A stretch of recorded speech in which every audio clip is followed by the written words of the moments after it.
As we learned in my previous video, we can represent the solutions of simultaneous equations graphically. The graph of a linear equation and a graph of a quadratic equation can either intersect twice, intersect once, or not intersect at all.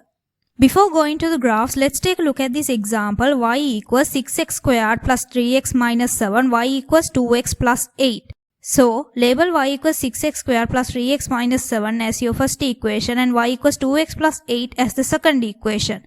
Now substitute y equals 2x plus 8 into the first equation. Then it's 2x plus 8 equals 6x squared plus 3x minus 7. 0 equals 6x squared plus 3x minus 2x minus 7 minus 8. 6x squared plus x minus 15 equals 0.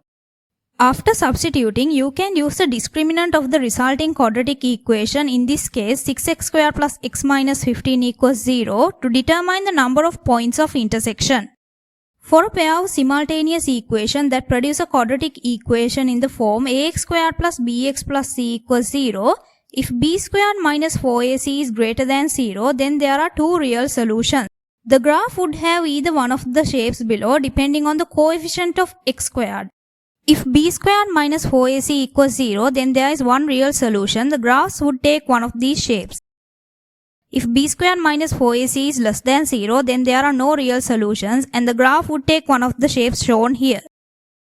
Now, for 6x squared plus x minus 15 equals 0, let's find the value of the discriminant. Here a equals 6, b equals 1, c equals minus 15. So, b squared minus 4ac equals 1 squared minus 4 times 6 times minus 15 equals 361.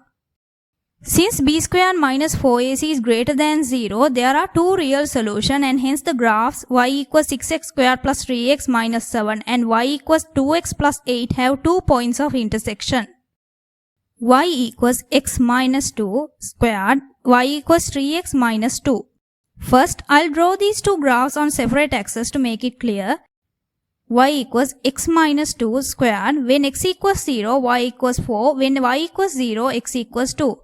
So, this quadratic graph crosses the y-axis at 4 and has a repeated root at x equals 2. This is the graph for y equals x minus 2 squared.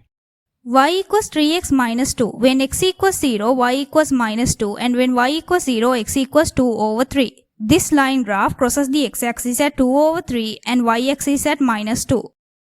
Now, let's draw the two graphs on the same axis. As you can see here, there are 2 points of intersection and hence there are two solutions.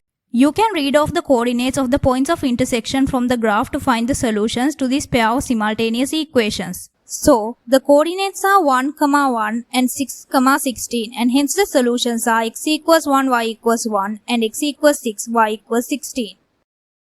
Now let's take a look at another example. Y equals x squared plus 2x minus 15, y equals 6 minus 2x. Find the coordinates of the points of intersection by drawing the two graphs on the same axis. Y equals x squared plus 2x minus 15. When x equals 0, y equals minus 15 and hence the graph crosses the y-axis at minus 15. When y equals 0, x squared plus 2x minus 15 equals 0. Factorize to find the values of x in which the graph crosses the x-axis. So, factorizing gives us x plus 5 times x minus 3 equals 0. So, x equals minus 5 or x equals 3. Y equals 6 minus 2x. When x equals 0, y equals 6 and when y equals 0, x equals 3. The line graph y equals 6 minus 2x crosses the x-axis at 3 and y-axis at 6. As you can see here, the two graphs y equals x squared plus 2x minus 15 and y equals 6 minus 2x are drawn on the same axis. There are 2 points of intersection. You can read the coordinates from the graph, so the graphs intersect at the coordinates minus 7, 20 and 3, 0.